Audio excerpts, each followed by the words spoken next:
जीवन पृथ्वी का एक अमूल्य गहना जो इस ग्रह के कोने कोने में फैला हुआ है। क्या आकाश, क्या जल, क्या थल, पृथ्वी पर हर जगह जीवन थिरक रहा है। पृथ्वी के सबसे जटिल प्राणियों में से एक हम इंसानों का आज इस ग्रह पर वर्चस्व है।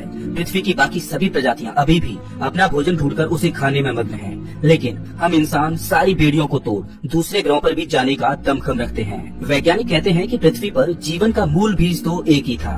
उसी मूल बीज से क्रमिक विकास के चलते जीवन की अलग अलग शाखाएं निकलती गयी और आज हम इंसान जीवन रूपी इसी विशालकाय वृक्ष की एक छोटी सी शाखा मात्र हैं। हम इंसानों को आज का इंसान बनने में 4 अरब सालों का वक्त लगा है। आज हम इंसानों का इस ग्रह पर वर्चस्व न होता अगर हमारे पूर्वज प्रकृति की मार को सहते हुए नेचुरल सिलेक्शन को न अपनाते। नेचुरल सिलेक्शन प्रकृति का एक बेरहम नियम है। जो शक्तिशाली होता है वही अपनी पीढ़ी को आगे बढ़ा सकता है और कमजोर को ये प्रकृति स्वीकार नहीं करती। नेचुरल सिलेक्शन को कछुओं के बच्चों से समझते हैं। कछुए हमेशा अपने अंडों को समुद्री जीवों से सेफ रखने के लिए समुद्र से दूर एक सुरक्षित स्थान चुनते हैं और समुद्र से दूर कछुए रेत के नीचे अपने अंडों को गाड़ देते हैं ताकि जमीन पर मौजूद कोई जानवर उनके अंडों को ना खा जाए। जब ये अंडे पोषित हो जाते हैं और इनसे कछुओं के नन्हे बच्चे बाहर निकलते हैं तो प्रकृति अपनी बाहें फैलाकर इनका स्वागत करती है। लेकिन अगर इन कछुओं को इस प्रकृति का आनंद उठाना है तो इनको एक कड़ी परीक्षा से होकर गुजरना पड़ेगा। जो भी कछुए का बच्चा इस परीक्षा में पास होगा वही इस प्रकृति का आनंद उठा पाएगा और अपनी पीढ़ी को आगे बढ़ा पाएगा। जो फेल हुआ उसका ये प्रकृति परित्याग कर देती है। जब कछुओं के बच्चे अंडों से बाहर निकलते हैं तो वो अपने जीवन को आगे बढ़ा पाएंगे या नहीं, ये इस बात पर निर्भर करता है कि क्या वो दूर समुद्र का पानी नजर आ रहा है वो उस तक पहुंच पाएंगे या नहीं। प्रकृति की कठिन परीक्षा शुरू होती है। कछुओं के नन्हे बच्चे समुद्र की ओर दौड़ लगा देते हैं, लेकिन आसमान में उड़ रहे पक्षी न जाने कब से इन नन्हे बच्चों को अपना भोजन बनाने की ताक में थे और आज इन पक्षियों को अपना पसंदीदा भोजन मिल चुका है। पक्षी इन कछुओं के बच्चों पर हमला कर देते हैं। अब इन नन्हे बच्चों को अपनी मंजिल तक पहुँचने के लिए बहुत तेज दौड़ना होगा। अगर वो आज तेज नहीं दौड़ेंगे तो फिर कभी भी वो इस प्रकृति का आनंद नहीं उठा पाएंगे। जो मजबूत होते हैं वो अपनी मंजिल पर पहुंच जाते हैं और जो कमजोर होते हैं उनकी इस प्रकृति में कोई जगह नहीं। जब मजबूत कछुओं के बच्चे अपनी मंजिल पर पहुंच जाते हैं तो समुद्र की लहरें अपना हाथ फैलाकर इन नन्हे बच्चों को अपने में समेट लेती हैं। अब ये नन्हे बच्चे प्रकृति का आनंद उठा सकते हैं और बड़े होकर अपनी नई पीढ़ी को आगे बढ़ा सकते हैं। प्रकृति के इसी चुनाव को नेचुरल सिलेक्शन कहते हैं। हम इंसान न जाने कितनी ही बार नेचुरल सिलेक्शन से होकर गुजरे हैं और आज भी हम प्रकृति के इसी चुनाव से होकर गुजर रहे हैं। हम पिछले 4 अरब सालों से प्रकृति की मार को सहते हुए आगे बढ़े हैं। हमने न जाने कितनी ही बार महाप्रलयों को देखा है, न जाने कितनी ही प्रजातियों को विलुप्त होते हुए देखा है, लेकिन जीने की जिद हमने कभी नहीं छोड़ी और इसी जीने की जिद्दोजहद के चलते हमारा जीवन का सफर बहुत ही रोमांच से भरा रहा है। दोस्तों, आज की इस वीडियो में हम सफर करने वाले हैं अपने अतीत में। हम जानेंगे कि कैसे सिंगल सेल से आज की ये जटिल लाइफ बनी, कैसे हमने प्रकृति के नेचुरल सिलेक्शन को अपनाया, वो कौन सी घटनाएं थी जिनके घटने से आज हमारा ये जीवन यहाँ तक पहुँच पाया और इवोल्यूशन यानी कि क्रमिक विकास ने कैसे हमें आज का इंसान बनाया। 20 से 4 अरब साल पहले हमारी पृथ्वी का माहौल नर्क की तरह था। हर जगह धधकता हुआ लावा फैला हुआ था। गैस और धूल के बादलों ने पूरी पृथ्वी को चारों ओर से ढक रखा था। पृथ्वी की ऐसी परिस्थितियों को देखकर लगता नहीं कि कभी इस पर करोड़ों प्रजातियां फल फूलने वाली हैं। वैज्ञानिक मानते हैं कि पृथ्वी के ऐसे माहौल में पहली बार जीवन के बीज का जन्म हुआ। अब असल में जीवन का वो पहला बीज पृथ्वी पर कहां से आया, इसका कोई सटीक जवाब नहीं है। वैज्ञानिक जीवन के पहले बीज के बारे में अलग अलग थ्योरीज देते हैं। कुछ वैज्ञानिक मानते हैं कि जीवन का पहला बीज किसी उल्का के साथ अंतरिक्ष से ही पृथ्वी पर आया, तो कुछ मानते हैं कि जीवन का पहला बीज पृथ्वी पर पानी में कुछ रसायनों के मिलने से स्वतः ही पैदा हो गया। लेकिन मेरे, आपके और पृथ्वी पर मौजूद सभी प्रजातियों के जीवन का सफर 4 अरब साल पहले पृथ्वी के नर्क जैसे माहौल में पानी के अंदर सिर्फ एक कोशिका के रूप में यानी सिंगल सेल के रूप में शुरू हुआ। ये जो आप सेल देख रहे हो ये हमारा पूर्वज है और इस पृथ्वी पर जीवन का सबसे पहला बीज। 4 अरब साल पहले इस सेल ने नींव रखी आज का इंसान बनने की। इस सेल के अंदर डीएनए के रूप में कुछ कोड्स और इंफॉर्मेशन छुपी हुई है। इस सेल में मौजूद जीन्स इंफॉर्मेशन को बाहर भेज सकते हैं। तकरीबन 50 करोड़ सालों तक पृथ्वी पर जीवन सिंगल सेल के रूप में ही बना रहा और 50 करोड़ सालों के बाद जीवन ने एक नया मोड़ लिया। अभी से करीब 3.5 अरब साल पहले सिंगल सेल ने खुद की कॉपी बनाना शुरू कर दिया और खुद का ही एक क्लोन तैयार करना शुरू कर दिया। ये एक अद्भुत घटना थी, क्योंकि एक सेल का खुद का क्लोन बनाने से जीवन का एक नए रूप में फिर से नया जन्म हो सकता था और पुराने सेल एक नई पीढ़ी को जन्म दे सकते थे। अगर ये सेल खुद का क्लोन न बना पाते तो पृथ्वी पर जीवन तभी समाप्त हो गया होता जब जीवन के पहले बीज ने जन्म लिया था। 2 बिलियन सालों तक ऐसा ही चलता रहा। पुराने सेल खुद की नई कॉपी बना देते और वो इन्फॉर्मेशन को एक जनरेशन से दूसरी जनरेशन तक पास कर देते। लेकिन करीब 2 बिलियन सालों के बाद एक और अद्भुत घटना घटी। 2 सेल आपस में मर्ज हुए और उन दोनों के जीन्स आपस में कंबाइंड हुए। अब ये मर्ज सेल खुद का क्लोन बनाने लगे, जिनके क्लोन में अब एक नहीं बल्कि 2 सेल्स के जीन्स मौजूद थे। इस घटना के बाद जीवन की नई नई शाखाएं निकलने लगी। इन सेल्स में म्यूटेशन होने लगा और मल्टी सेलुलर ऑर्गेनिज्म पनपने लगी। जीवन धीरे धीरे जटिल होता गया। इन्हीं सेल्स से पानी के अंदर नई नई प्रजातियां बनती गयी, जिनमें से एक प्रजाति के जीव हमारे पूर्वज थे, जिनसे हम बने। ये है महज 3 इंच लंबे वाटर वॉर्म, जो अभी से 5.5 मिलियन साल पहले पाए जाने वाले हमारे पूर्वज हैं। लेकिन ये अभी पूरी तरह से अंधे हैं। अभी तक इन्हें प्रकाश को देखने की जरूरत ही महसूस नहीं हुई, तो कुदरत ने इन्हें अभी तक आंखें भी नहीं दी। लेकिन अब वो समय आ गया है जब इन्हें अपनी पीढ़ी को आगे बढ़ाने के लिए और खतरों से बचने के लिए आंखों की जरूरत है। इसके बाद करीब 20 मिलियन सालों का वक्त लगा ऐसे सेल्स बनने में जो प्रकाश को देख पाए और फाइनली इन वाटर वॉर्म का अंधेरा समाप्त हो गया। अब ये पहली बार इस रंगीन दुनिया को अपनी आंखों से देखने योग्य बन गए, क्योंकि अब हमारे पूर्वजों की आंखें बन चुकी थी। अब हमारे पूर्वज इस दुनिया को अपनी आंखों से एक्सप्लोर कर रहे थे, लेकिन अब आंखों के द्वारा देखी गई इस इंफॉर्मेशन को प्रोसेस करने के लिए एक और चीज की जरूरत थी, और उस जरूरत को पूरा करने के लिए आंखों के पीछे एक छोटा सा दिमाग विकसित होता गया। अब हमारे पूर्वज एवोल्यूशन के चलते एक वर्म न रहकर एक मछली के आकार जैसे बन गए। हमारा दिमाग अब छोटे मोटे सिंपल डिसीजंस ले सकता था, इंफॉर्मेशन को प्रोसेस कर सकता था। लेकिन जैसा कि मैंने आपको अभी बताया था कि सेल्स में म्यूटेशन की वजह से कई तरह की प्रजातियां बनती गयी, जिनमें से कुछ खतरनाक भी थी, और ऐसी ही खतरनाक प्रजातियों से अब हमें खतरा था। अगर हमें जीवित बचकर नेचुरल सिलेक्शन का हिस्सा बनना है तो हमें इन खतरनाक जीवों से बचना होगा। और इवोल्यूशन ने अपना काम किया। समुद्र के पानी में सर्वाइव करने के लिए हमारी चमड़ी अब कठोर हो चुकी थी, हमारे जबड़े और मजबूत दांत भी बन चुके थे। अब छोटे मोटे शिकारियों से हम अपनी रक्षा कर सकते थे। अभी से 375 मिलियन साल पहले हम एक आर्मर्ड फिश बन चुके थे। हमारी लंबाई तकरीबन 1 फुट थी और हमारा भोजन छोटी छोटी मछलियाँ थी। लेकिन अभी भी समुद्र पर राज तो किसी और का ही चल रहा था। अब हमारे पास सिर्फ 2 ही रास्ते थे, या तो इन समुद्री मॉन्स्टर्स का भोजन बन जाए और अपनी जर्नी को यहीं समाप्त कर दें, या फिर सर्वाइव करने के लिए कोई और रास्ता चुने। और हमने चुना उथला पानी। उथले पानी में समुद्री मॉन्स्टर्स नहीं आ सकते थे, लेकिन यहाँ पर भी एक समस्या थी। यहाँ पर ऑक्सीजन की कमी थी। अपने आप को बचाने के लिए अभी से करीब 375 मिलियन साल पहले हमने कुछ ऐसा किया जिसको इससे पहले किसी भी मछली ने नहीं किया था। हमने पहली बार अपना मुंह पानी से बाहर निकाला और पहली बार हवा को अपनी श्वासों में खींचा। अब जो हवा हम खींच रहे थे उसके लिए हमारे शरीर में एक नए ऑर्गन का विकास हुआ, हमारे फेफड़ों का। अब हम इक्थियोस्टेगा बन चुके थे। अब हम हवा और पानी दोनों की श्वासें ले सकते थे। अब हमारे पास लंग्स और गिल्स दोनों ही थे। आज के समय में हमारे गिल्स पूरी तरह से खत्म हो चुके हैं, क्योंकि अब हमें गिल्स की कोई जरूरत नहीं पड़ती और हम केवल लंग्स के सहारे ही जिंदा रह सकते हैं। लेकिन अभी भी गिल्स की मैकेनिज्म हमारी बॉडी में बनी हुई है, जिससे कभी कभी हमें हिचकियाँ आती हैं। अभी से 365 मिलियन साल पहले हमने अपने सिर को पानी से बाहर निकाला और एक नई दुनिया को एक्सप्लोर करने चले। हमारे सामने पानी से बाहर जमीन पर एक खूबसूरत दुनिया नजर आ रही थी, और पहली बार हम पानी से निकलकर जमीन पर आए, जहाँ एक नई दुनिया हमारा इंतजार कर रही थी। ये वो अद्भुत पल था जब हमने नए जीवन की खोज में पानी को छोड़ जमीन को चुना था। यहाँ हमारे लिए खाना भी था और सांस लेने के लिए हवा भी थी। इक्थियोस्टेगा वो मछली थी जो पानी से बाहर निकली थी, लेकिन यहाँ पर सूर्य की रोशनी तेज थी, तो उसको सहन करने के लिए हमारी चमड़ी और मोटी होती गई। अब हमने जमीन पर जीना सीख लिया था। हमारे पूर्वज अपने वंश को आगे बढ़ाने के लिए अंडों को जन्म देते और कुछ दिन बाद उनसे नवजात बच्चे निकलते और धरती की ये नई दुनिया उनका स्वागत करती। जब वो इस नई दुनिया को एक्सप्लोर करते तो इंफॉर्मेशन को प्रोसेस करने के लिए दिमाग और विकसित होता गया, हमारी बुद्धि का विकास होता गया। और ये जरूरी भी था, क्योंकि भविष्य में बुद्धि की वजह से ही हम सरवाइव कर पाएंगे। लेकिन पृथ्वी की इस जमीन पर हम अकेले नहीं थे।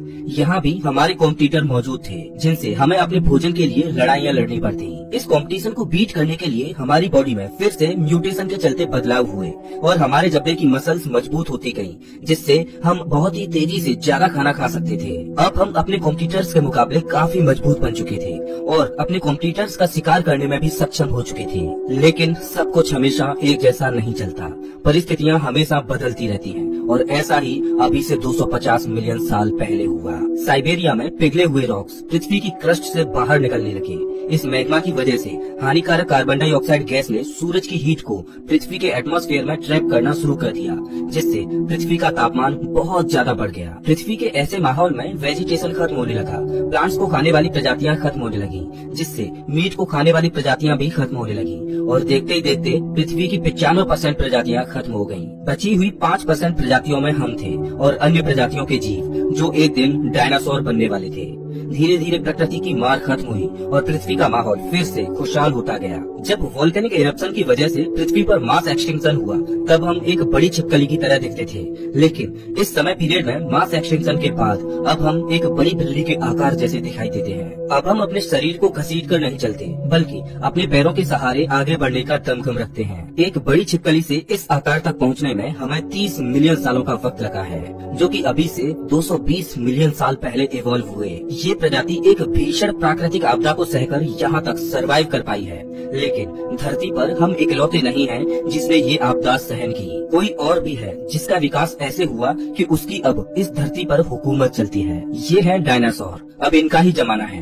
अगर हमें इस धरती पर सरवाइव करना है तो हमें इनसे अपने आप को बचाना होगा। ये डायनासोर छोटे रेप्टाइल से इवॉल्व होकर मास एक्सटिंक्शन को सहते हुए यहाँ तक पहुँचे हैं। डायनासोरों का विकास हमारी तुलना में बहुत तेजी से हुआ है, इसीलिए आज ये बहुत ही विशालकाय बन चुके हैं। इन भूखे डायनासोरों से बचने के लिए अब हमें नेचुरल सिलेक्शन को अपनाना होगा। हमें ऐसा बनना होगा कि हम इनकी नजरों से छुप सकें और करोड़ों सालों तक छुपन छुपाई का खेल खेलते हुए अभी से 66 मिलियन साल पहले नेचुरल सिलेक्शन के चलते हमारा साइज छोटा होता गया और हम एक छछूंदर की तरह दिखने लगे। हम जमीन के अंदर बिल बनाकर अपने आप को छुपाने लगे।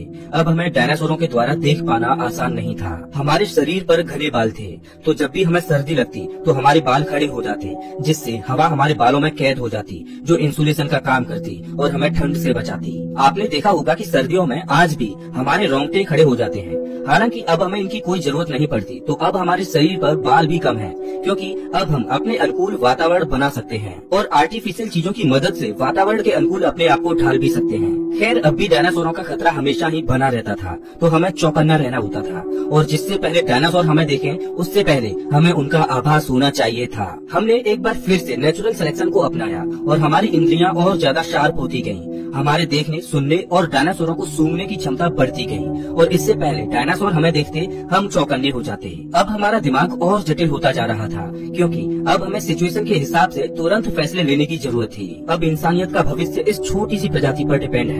अगर ये अपने छोटे से दिमाग और तेज सेंसेज का इस्तेमाल करने में फेल हुए तो हमारा कोई अस्तित्व नहीं, लेकिन इन्होंने इस बाधा को भी पार करना सीख लिया। हम इंसानों के लिए अगर कोई अच्छी चीज हुई है तो वो थे डायनासोर। उन्हीं की वजह से आज हमारे पास एक तेज दिमाग और पावरफुल सेंसेज है। इससे पहले हमारे पूर्वज अंडे दिया करते थे, लेकिन सिचुएशन कुछ ऐसी थी कि जहां खुद अपनी जान बचाने के लिए लेने के देने पड़ रहे थे, तो ऐसे माहौल में भला ये अपने अंडों की देखभाल कैसे करते। तो इन्होंने एक बार फिर से नेचुरल सिलेक्शन को अपनाया और कुदरत ने इन्हें एक और शक्ति दी। वो शक्ति थी एक जिंदा बच्चे को जन्म देने की। अब बच्चों का विकास शरीर के बाहर नहीं बल्कि शरीर के अंदर कोख में होने लगा और उन नन्हे बच्चों को भोजन देने के लिए हमारी स्वीट ग्लैंड्स विकसित होकर मेमोरी ग्लैंड में बदल गयी, जिससे अब हम इस काबिल हो गए कि अपने नन्हे बच्चों को दूध पिलाकर उनकी भूख शांत कर सकते थे। इस नेचुरल सिलेक्शन की वजह से अब हमारी प्रजाति का इस दुनिया में सर्वाइव करना आसान हो गया। ये सिंगल सेल से इंसान बनने के सफर में हमारे लिए बहुत बड़ी उपलब्धि थी। इस छोटे से जीव से लगभग 4000 प्रजातियां विकसित हुई,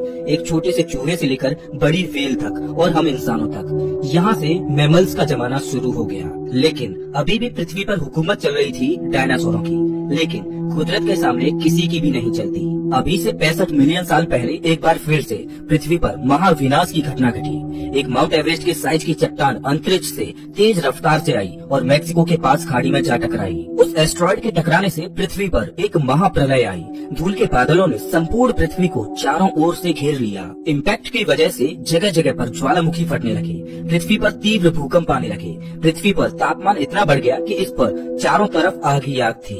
वेजिटेशन जलकर ध्वस्त हो गया, डायनासोर जलकर राख में तब्दील हो गए। अकेले डायनासोर ही नहीं बल्कि अन्य बड़ी बड़ी प्रजातियों के जीव भी अपना दम तोड़ने लगे। ये प्रलय इतनी भयानक थी कि हमारे पास अब सरवाइव करने का सिर्फ एक ही चारा था, धरती में बिल बनाएं और उसमें छुपकर अपने आप को बचाएं। सौभाग्य से हम इस काम में काफी माहिर हो चुके थे और हमने ऐसा ही किया।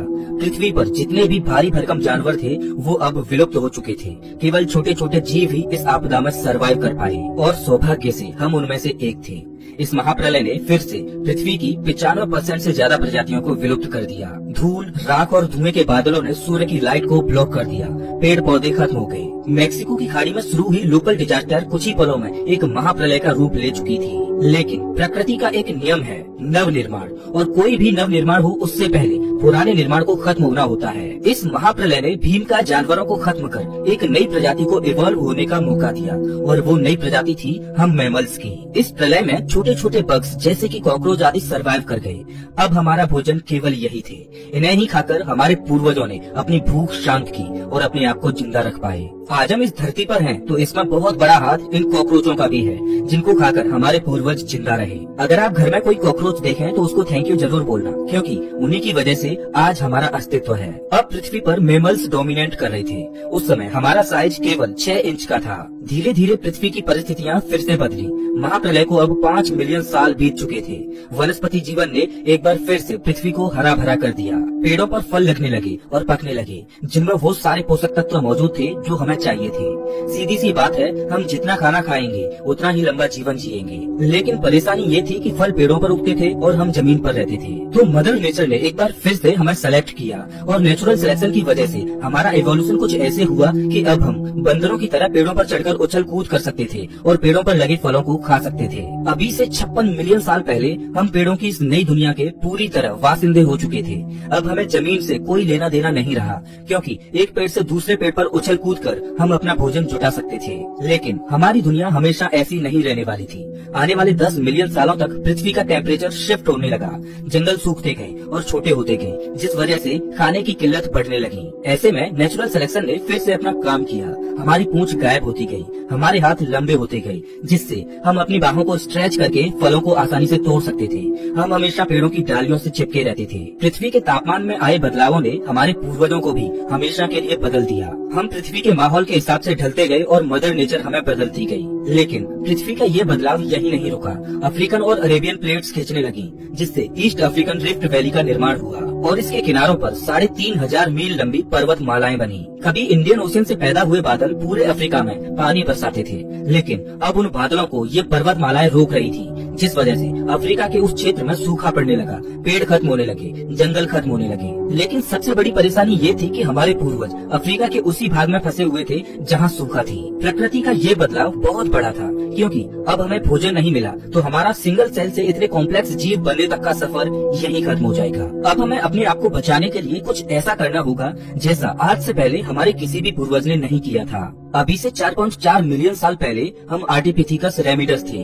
हम 4 फीट लंबे थे और हमारा दिमाग एक संतरे जितना बड़ा था। कभी यहाँ पर घना जंगल था, लेकिन अब एक आधी पेड़ नजर आते हैं। हम इन पेड़ों की टहनियों पर खड़े हो सकते हैं, इन पर चल सकते हैं और छोटी छोटी शाखाओं पर लगे फलों को खाने की कोशिश करते हैं। लेकिन हमारी भूख शांत करने के लिए अब यहाँ पर पर्याप्त भोजन नहीं है। जो भी पेड़ मौजूद हैं वो दूर दूर हैं, तो अब हम एक पेड़ से दूसरे पेड़ पर उछल कूद करते हुए नहीं जा सकते। अब हमें उन दूसरे पेड़ों तक जमीन पर उतरकर चलकर ही जाना पड़ेगा। अभी से 4.4 मिलियन साल पहले हमने पहली बार जमीन पर चलना सीखा। अब हम केवल 2 पैरों पर चल सकते थे, जिससे अब हमारे हाथ आजाद हो गए थे, जिससे हम जमीन पर खड़े होकर पेड़ों से फलों को तोड़ सकते थे। अब हमारा काम आसान हो गया था और तेज हो गया था। हम हाथों की मदद से बहुत सारे खाने को जुटा सकते थे। आने वाले 1.2 मिलियन सालों तक हमारा क्रमिक विकास होता रहा और हमारा शरीर इस तरह से विकसित हुआ कि हम 2 पैरों पर और तेज चलने लगे। हम पेड़ों को छोड़ खुले मैदानों की ओर रुख कर चुके थे। 2 पैरों पर चलने के कारण हम तेज तो हुए, जिससे हमें खाना पानी और आसरा ढूंढने में आसानी हुई। लेकिन 2 पैरों पर चलने की वजह से चाइल्ड बर्थ में कठिनाइयाँ आने लगी, जिससे फुली डेवलप्ड बच्चे को जन्म देना आसान नहीं था। ऐसे में नेचुरल सिलेक्शन ने एक बार फिर से अपना काम किया। हम ऐसे बच्चों को जन्म देने लगे जो समय से पहले ही पैदा हो जाते। माँ की कोख में बच्चे का जो जरूरी विकास होना होता वो हो जाता और बचा हुआ डेवलपमेंट जन्म के बाद होता। आपने देखा होगा कि हम इंसान एक ऐसी प्रजाति हैं जिनके बच्चे जन्म लेने के बाद भी कमजोर होते होते हैं, जिनको अपने पैरों पर चलने में महीनों लग जाते हैं और माँ को अपने शिशु को सालों तक दूध पिलाना होता है, उसकी केयर करनी होती है, तब जाके उसका शरीर फुली डेवलप्ड होता है। लेकिन आपने ये भी देखा होगा कि जानवरों के बच्चों के साथ ऐसा नहीं होता। कोई जानवर जब अपने बच्चे को जन्म देता है तो उसका बच्चा जन्म लेने के कुछ ही मिनटों के बाद उछल कूद करने लगता है, दौड़ने लगता है, लेकिन ऐसा इंसानों के बच्चों में नहीं होता। अभी से 3.2 मिलियन साल पहले हम ऑस्ट्रेलोपिथिकन थे। हम हमेशा अपने दो पैरों पर ही चलते रहते, लेकिन हमें जंगली जानवरों से बहुत खतरा था और हम जंगली जानवरों से तेज भी नहीं दौड़ सकते थे, लेकिन हम अपनी बुद्धि के दम पर उनसे बच तो सकते ही थे। हम अपनी बुद्धि का इस्तेमाल करते रहे, जंगली जानवरों से अपना बचाव करते रहे और समय के साथ हमारा दिमाग बड़ा होता गया और अभी से 2.3 मिलियन साल पहले हमारा दिमाग पहले की तुलना में 2 गुना हो चुका था। 2.3 मिलियन साल पहले हम होमो हैबिलिस थे, जिन्हें हैंडीमैन भी कहा जाता है, क्योंकि इन्होंने ही सबसे पहले टूल यानी पत्थर के औजार की खोज की, जो इनके पूरे भविष्य को बदलने वाला था। ईस्ट अफ्रीका में अब हम इकलौते ऐसे प्राणी थे जो अपनी किस्मत का निर्धारण कर सकते थे, क्योंकि अब हमारे हाथों में पत्थर के हथियार थे, जिनका उपयोग हम शिकार करने के लिए कर सकते थे। हमसे पहले आज तक किसी ने भी ऐसी आर्टिफिशियल चीज नहीं बनाई थी। हम सबसे अलग थे, ऐसा हमने अपनी बुद्धि के दम पर किया। ये तो सिर्फ एक शुरुआत थी, अभी तो हमारे द्वारा बहुत कुछ बनाया जाना बाकी था। अपनी भूख शांत करने के लिए हमें दूसरे जानवरों द्वारा किए गए शिकार को उनसे छीनना पड़ता। कभी कभी तो हमें अपने भाई बंधुओं से ही लड़ाई करके खाना छीनना पड़ता और ऐसा करने में हम सफल भी हो जाते, क्योंकि अब हमारे पास पत्थर का हथियार था, जो कि हमारी बहुत बड़ी ताकत बन चुका था। कई बार तो ऐसा होता कि जिस खाने को हथियाने के लिए हम लड़ाइयाँ लड़ते, उसमें मीट खत्म हो जाती, सिर्फ हड्डियों का ढांचा बचा रह जाता। अफ्रीका के उस हिस्से में पेड़ खत्म हो चुके थे, तो अब हमारे पास खाना जुटाने का कोई दूसरा विकल्प भी नहीं था। तो हमने अपने द्वारा हथियाई गई हड्डियों को तोड़ना शुरू कर दिया, जिनके अंदर बोन मैरो मौजूद थी, जिसमें वो सारे न्यूट्रिशन थे जो हमारी बॉडी को सर्वाइव करने के लिए चाहिए थे। हमारा लक अच्छा होता तो हमें ताजा मीट भी मिल जाती, नहीं तो सिर्फ बोन मैरो खाकर ही काम चलाना पड़ता। मजबूत हड्डियों के अंदर लॉक बोन मैरो को बाहर निकालने के लिए अब हमारे हाथों में एक शानदार टूल था। समय के साथ हम पत्थर के औजारों को जितना इस्तेमाल करते गए, उतना ही हम उनको अच्छी तरह से पकड़ने में सक्षम होते गए। समय के साथ हमारे हाथों के अंगूठे बड़े होते गए, जिस वजह से टूल्स को होल्ड करना आसान हो गया। आज भी हमारे दैनिक जीवन में अंगूठे का बहुत उपयोग है। बिना अंगूठे के तो मानो हम अधूरे ही हैं। आज आप जिस पेन को पकड़कर लिख पाते हो, ये संभव हो पाता है सिर्फ अंगूठे की वजह से। इसके अलावा हम अन्य चीजों को अपने हाथों में बड़ी ही आसानी से होल्ड कर सकते हैं। ऐसा हो पाता है सिर्फ एक ही वजह से, क्योंकि अभी से 2 मिलियन साल पहले हमारे पूर्वजों ने पत्थरों के जो टूल्स यूज किए थे, उन्होंने हमारी बॉडी के स्ट्रक्चर को ही बदल दिया। क्रमिक विकास चलता रहा और आज से 1.8 मिलियन साल पहले हम होमो इरेक्टस बने। यहाँ से पहले तक हम स्कैवेंजर्स थे, जो किसी और के द्वारा किए गए शिकार को चुरा लेते, लेकिन अब हम हंटर बन चुके हैं। अब हम खुद से शिकार करते हैं और भोजन की किल्लतों को दूर करते हैं। अब हमने अपनी प्रजाति के लोगों के साथ मिलकर काम करना शुरू कर दिया है। हम साथ मिलकर शिकार करते हैं और साथ में खाते हैं। अब हम बहुत तेज दौड़ सकते हैं, इतना तेज कि अपने शिकार को ही धराशायी कर सकें। एक दिन एक चमत्कार हुआ, आसमान से बिजली गिरी और आग लगी, जो हमें गर्माहट दे रही थी और हमें ठंड से बचा रही थी। उस आग में कुछ जंगली जानवर भी जलकर मारे गए। मीट हमारे लिए बहुत कीमती थी, तो हमने मीट को वेस्ट करना सही नहीं समझा। हमने पहली बार आग में भुने हुए मांस को खाया, जो बड़ा ही स्वादिष्ट था और चबाने में भी आसान। भुना हुआ मांस कच्चे मीट के मुकाबले बड़ा ही स्वादिष्ट और लजीज लग रहा था। हमने आग को जलाना सीखा। ये खोज हमारी दुनिया को बदलने वाली थी, क्योंकि नेचर की शक्ति अब हमारे हाथों में थी। आग हमें दूसरे जानवरों से सुरक्षित रखती, हमें ठंड से बचाती और सबसे अहम बात, अब तक हम मीट को कच्चा ही खाते आ रहे थे, जिससे उसे चबाने और पचाने में हमारी बॉडी को बहुत मेहनत करनी पड़ती। लेकिन आग की खोज ने हमारा काम आसान कर दिया। अब हम मीट को आग पर भूनकर ही खाते हैं। भुनी हुई मीट को चबाने में हमारे जबड़ों की मसल्स को कम जोर लगाना पड़ता और उसे पचाने में भी बॉडी को कम ऊर्जा खर्च करनी पड़ती। अब वो बची हुई ऊर्जा हमारे दिमाग में खर्च होने लगी, जिससे हमारा दिमाग बड़ा होने लगा और हम स्मार्ट होते गए। लेकिन अभी भी हम एक दूसरे से ठीक से कम्युनिकेट नहीं कर पा रहे थे, जिस वजह से एक दूसरे को समझ पाना हमारे लिए मुश्किल था। लेकिन नेचुरल सिलेक्शन ने अपना काम किया। हमारे गले की मसल्स में बदलाव हुए, जिससे अब हम तरह तरह की आवाजें निकाल सकते थे। हम एक दूसरे से बोलकर कम्युनिकेट करने लगे। भाषा हमारे लिए बहुत बड़ा टूल साबित हुई। हमारे शरीर में यही एक पहेली बची हुई थी, जिसको प्रकृति ने सुलझा दिया। अभी से 2 लाख साल पहले सिंगल सेल से जटिल लाइफ बनकर अरबों सालों तक सर्वाइवल की जंग लड़ते हुए हम आए, हम होमो सेपियंस। इस धरती के बुद्धिमान जीव, जिनका दिमाग धीरे धीरे करके बहुत बड़ा हो चुका है। हम टूल्स का इस्तेमाल करते, भाषा का इस्तेमाल करते, हमने खेती करना सीखा, हमने पशुओं को पालना सीखा, हमने ग्रुप्स में रहकर गांवों और शहरों का निर्माण किया, हमने पहिए की खोज की, हमने रेल बनाई, हवाई जहाज बनाई, रॉकेट्स बनाए। कभी भोजन की तलाश में हमने पेड़ों को छोड़ जमीन पर अपना पहला कदम रखा था, लेकिन आज हम ज्ञान की भूख में चंद्रमा पर अपना पहला कदम रख चुके हैं। हमने संस्कृतियाँ बनाई, हम पृथ्वी के कोने कोने में फैल गए, हमने ज्ञान और विज्ञान को समझा। कभी हमें भोजन की भूख हुआ करती थी, लेकिन आज हमें ज्ञान और कुछ नया सीखने की भूख है। हमारी जर्नी शुरू हुई थी एक सिंगल सेल से, लेकिन आज हम बेहद जटिल और बुद्धिमान इंसान बन चुके हैं। सिंगल सेल से इवॉल्व होते हुए आज का बुद्धिमान इंसान बनने तक के सफर में हमने न जाने कितनी ही बार प्रकृति की मार को झेला, भीषण आपदाओं को झेला, लेकिन हमने जीने के लिए लड़ना कभी नहीं छोड़ा। हम सीखते गए और प्रकृति के बदलते हुए माहौल में ढलते गए। आज जीवन के इस सफर में हम बहुत आगे निकल आए हैं, लेकिन आज भी हम सीखते ही जा रहे हैं और अपनी आने वाली पीढ़ियों के साथ अपना अनुभव और ज्ञान शेयर करते जा रहे हैं। हमारे क्रमिक विकास का सफर यही खत्म नहीं होता। अभी तो हमें बहुत आगे जाना है, नई नई मुश्किलों का सामना करना है और अपनी सभ्यता को ब्रह्मांड के कोने कोने में फैलाना है। तो दोस्तों, ये था सिंगल सेल से इंसान बनने तक का सफर। वैसे आप हमारा ये वीडियो कौन से शहर से देख रहे हो, हमें कमेंट करके जरूर बताएं। अगर आपको ये वीडियो अच्छा लगा हो तो इसे लाइक करें और ऐसी वीडियोस के लिए चैनल को सब्सक्राइब करें, साथ ही बेल आइकन दबाएं।